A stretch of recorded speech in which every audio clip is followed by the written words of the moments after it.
Atenção! Portal crava John Arias no Palmeiras, entenda os detalhes. Arthur estreia como titular e surpreende a todos. Agora a gente já pode testar o Saboia? O esforço de Paulinho traz uma novidade positiva e informação sobre a lesão de Vitor Roque. Fala família Palmeiras 90+, é isso que você vai ver no vídeo de hoje e a gente vai começar falando do nosso parceiro, a CVREC, que é uma empresa maravilhosa que vai te oferecer uma oportunidade de emprego. Basta você entrar em www.cvrec.com.br, cadastrar o teu currículo e esperar uma proposta que te agrade e bora começar o nosso vídeo falando de um assunto importantíssimo. Na partida contra o Mirassol, o Vitor Roque saiu de campo sentindo dores no joelho e isso preocupou bastante a toda a torcida do Palmeiras, mas também ao Centro de Fisiologia, o núcleo de performance do Verdão, tá? É bem verdade que é uma temporada típica onde a gente vai ver realmente atletas disputando duas competições ao mesmo tempo, Paulistão, Brasileirão, Libertadores, não vai ser fácil, tá? Mas fiquem tranquilos, porque foi descartada uma lesão séria no Vitor Roque, então nada mais, não passou, né, nada mais do que um susto, tá? Vitor Roque folga contra o Novo Horizontino, ele não deve jogar, ele até pode pintar no banco de reserva, mas não vai entrar na partida contra o Novo Horizontino. Entretanto, estará à disposição do técnico Abel Ferreira no clássico contra o São Paulo no próximo final de semana.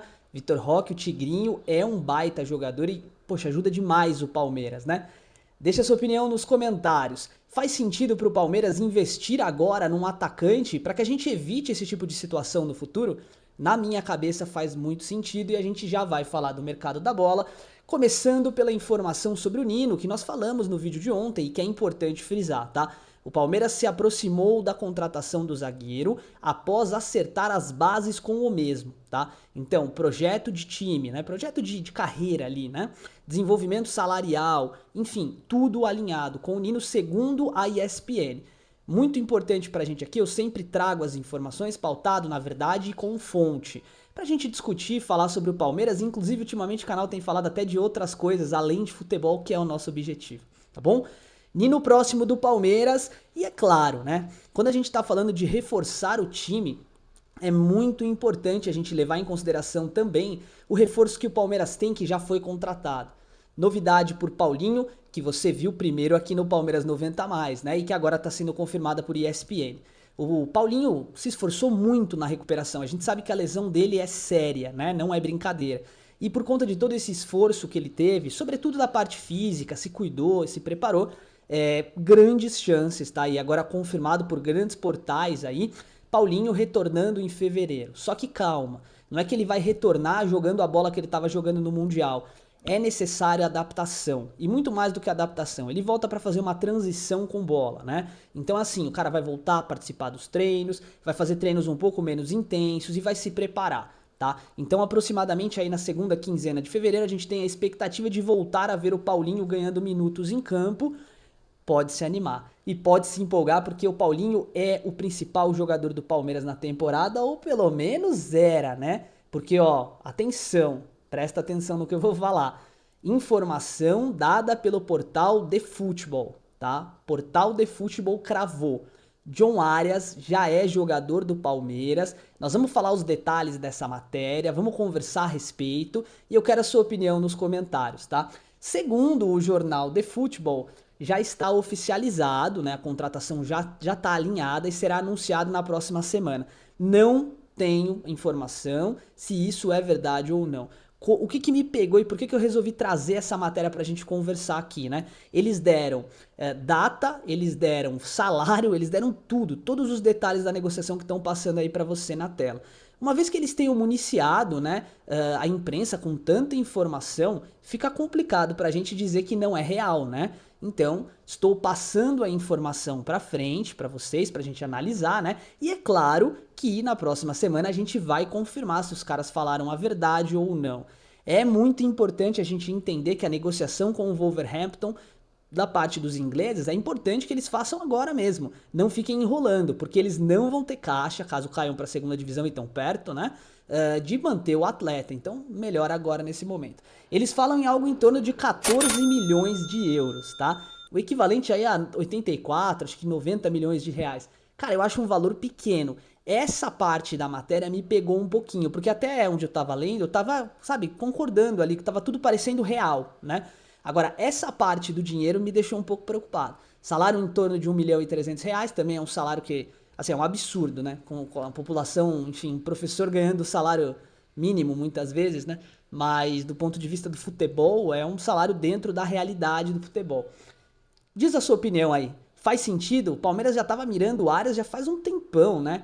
E o Abel Ferreira, poxa, deixou bem claro, ele era a primeira opção de contratação para o Verdão, muito por se encaixar nas laterais, né? Ele sabe jogar lateralizado, sabe jogar centralizado, bola parada, é um jogador bem dinâmico e bem completo, né? Já já a gente vem para a mesa tática para mostrar um pouquinho desse Palmeiras com o John Arias e para mostrar um pouquinho do que eu tô enxergando, tá?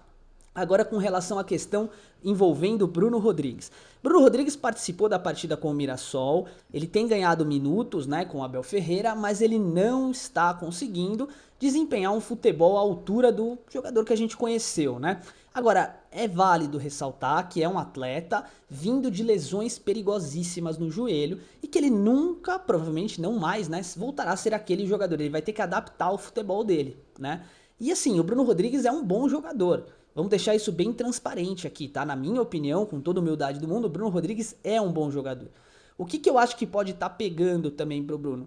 Não adianta a gente querer entender o Bruno Rodrigues como aquele jogador lateralizado que ele já foi, aquele espécie de ponta esquerda que muitas vezes vinha para fazer o facão, né? Centralizando ali pra centroavance ali, né? Centroavance é maravilhoso.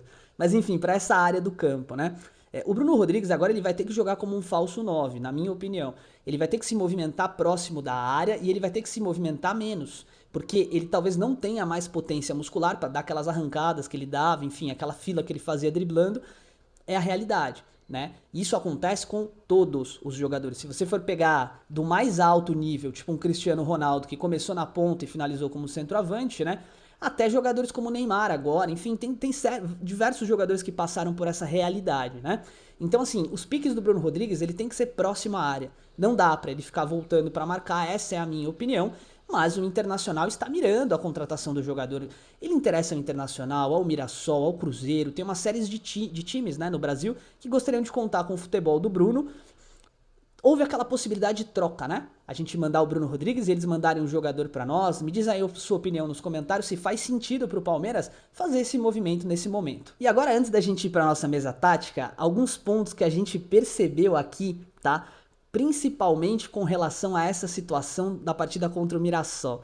Cara, o Palmeiras testou o Arthur jogou muita bola, tá? Então se a gente tivesse que colocar ali jogadores que atuaram muito bem com a camisa do Palmeiras contra o Mirassol, a gente pode colocar o Arthur, a gente pode colocar o Carlos Miguel muito seguro no gol. 3 partidas esse ano, 0 gols tomados, tá? Vamos lembrar disso daí. A gente pode colocar o Marlon Freitas, que joga de terno, muito tranquilo. Luiz Pacheco jogou demais. E aí a gente tem algumas críticas a fazer, mas vamos deixar para mesa tática, tal. Acho que não faz sentido a gente ficar pontuando isso agora. Mas eu quero trazer esse assunto à disposição para a gente trocar ideia, ó. O Abel Ferreira já utilizou, e eu tô abrindo aqui o link para poder acompanhar já com vocês, 48 jogadores oriundos da base, tá? Então, Vinícius Silvestre, Arthur, Garcia, Ian, Lucas Esteves, Lucas Senna, Vanderlan, Vitor Luiz. Algum desses jogadores a gente nem viu, né, direito. Foi 1, 2 partidas só desempenhadas e, assim, não deram certo. Mas olha que legal, né? O número de atletas que, de fato, ele utilizou é muito grande, tá? E esses jogadores, eles podem até não ter desempenhado funções específicas no time, mas eles trouxeram retorno financeiro para o Palmeiras. É uma lista grande e aí quebra muito aquilo que muita gente comenta, né? Que o Abel Ferreira não gosta da base. Não tem como, em 5 temporadas, né? 4 temporadas, essa é a quinta, você utilizar 48 jogadores da base, cara, e ainda a galera falar que ele não gosta da base. Eu acho que talvez ele demore um pouquinho para colocar os garotos. Esse é um ponto. Agora que ele tá utilizando, ele tá. E eu quero uma opinião sincera aqui. A gente tem muita dificuldade na lateral direita, né? Na minha opinião, muita dificuldade. Saboia pode seguir os passos do Arthur, porque ó, se o Piquerez e o Jefté não abrirem os olhos, o Arthur vai ganhar a posição dos dois. Ponto. É uma afirmação, tá? Se eles não se desenvolverem, e aí a gente fala ganhar a posição, a gente sabe, né, que são muitos campeonatos e que todo mundo vai jogar. Mas eu digo assim, sabe aquele time titular? Final da Libertadores, quem vai jogar? É o time titular. Se eles não abrirem os olhos, muito provavelmente o Arthur ganha essa posição e aí o bicho vai pegar. Na partida contra o Mirassol, a gente viu muita coisa desse novo Palmeiras, né? Linhas de 3 defensivamente, linhas de 5, jogadores jogando em posições diferentes, o Vitor Roque flutuando muito, o Flaco Lopes jogando dessa vez de centroavante, né? E não mais como um falso 9. Então ficou muito claro que tudo aquilo que a gente fala aqui no canal é realidade, né? Sobretudo quando a gente para pra pensar de maneira objetiva, tá, gente? Que o Palmeiras é um time que joga de maneira posicional dependendo do momento. Muda-se a tática diversas vezes durante a partida. E isso é muito legal, tá? Durante o jogo eu até dei uma questionada, enfim, de maneira geral assim, né, na partida, porque eu vi os escanteios que o Bruno Rodrigues ia encostar lá no escanteio, sabe? Umas 2 ou 3 vezes ele grudava lá no cara que ia bater o escanteio. Eu não tava entendendo aquilo, né? A hora que eles conseguiram acertar a jogada ensaiada, cara, faz sentido, né? Você pega a bola de costas, trazendo para fora da área, enquanto o lateral ou o meia passam no corredor ali, né? Para ficar na cara do gol ou para cruzar a bola. Então, assim, o Palmeiras está desempenhando um futebol diferenciado. Vamos para nossa mesa tática agora, porque eu quero falar com vocês sobre essa possibilidade do John Arias. Então, aqui na nossa mesa tática, a gente pode ver um time do Palmeiras aqui, padrãozão, né? Com o Bruno Fux ganhando a titularidade do Murilo e assumindo esse papel. Nesse esquema que a gente montou aqui, o Marlon Freitas ele atuaria como um 5, com o Andreas Pereira tendo aquela liberdade para flutuar entre as linhas de ataque aqui, né? Então, em alguns momentos ele vem ser o camisa 10 armador do time, em outros momentos ele recua um pouquinho mais para fazer uma linha de proteção ali à nossa zaga, tá?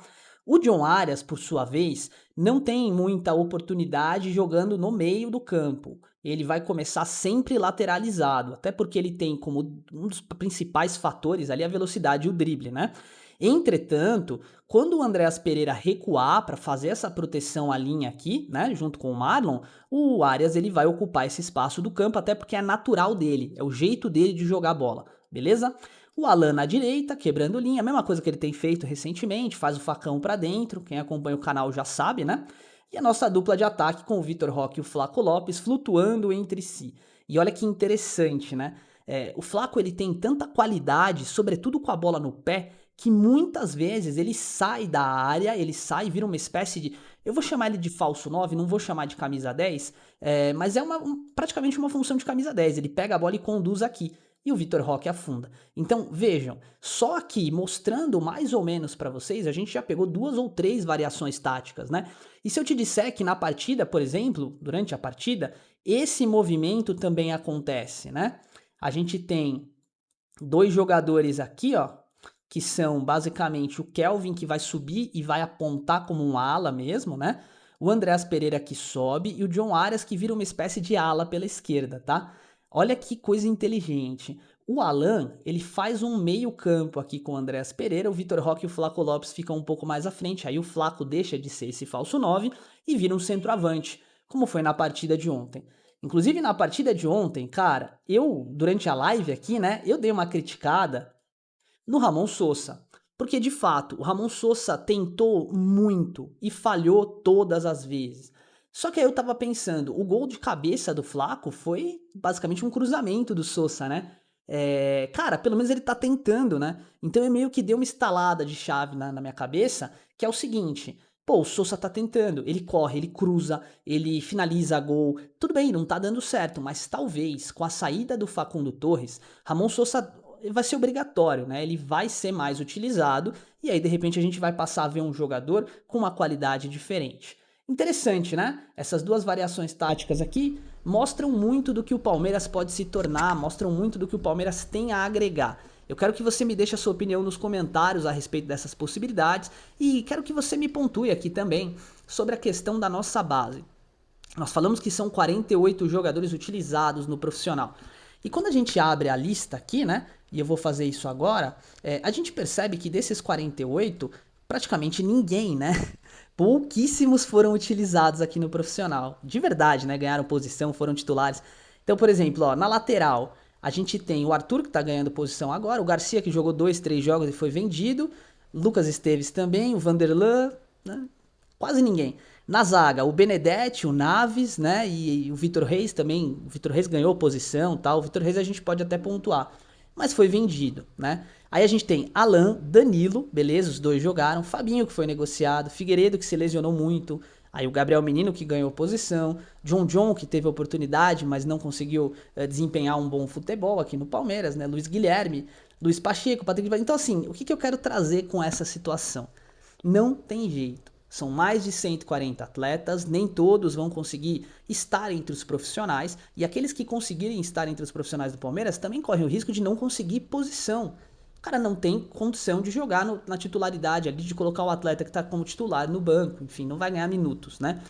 O Palmeiras tem essa estrutura de manter um percentual do jogador no Verdão, né? Então, por exemplo, negocia o jogador por um valor baixo e mantém lá 20%, 30%, enfim.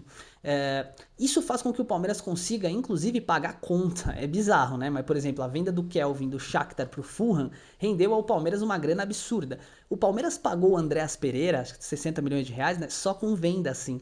Só com venda de jogador que o Palmeiras mantinha um percentual. Então eu acho que é muito inteligente essa forma de condução, de maneira geral, né? Da nossa diretoria, mas eu quero que você me deixe a sua opinião nos comentários. Faz sentido para o Palmeiras continuar dessa forma, conduzindo a situação dessa forma? Importante para mim te ouvir, deixa a sua opinião nos comentários. Eu quero agradecer do fundo do meu coração, tá, por tudo que vocês estão fazendo pelo canal. O canal não para de crescer e tá sendo maravilhoso ter essa experiência toda ao lado de vocês, tá? Mais uma vez, obrigado, tá? E lembre-se sempre, aqui no Palmeiras 90+, a gente vai sempre tentar se pautar pela verdade, trazendo informação pra gente discutir. Se aconteceu ou não a contratação, ou enfim, o posicionamento tático, a gente não tem como confirmar com exatidão, né? Mas sempre tentando trazer o melhor pra vocês. Tá legal? Então eu agradeço do fundo do meu coração, obrigado pelo carinho de sempre, avante palestra.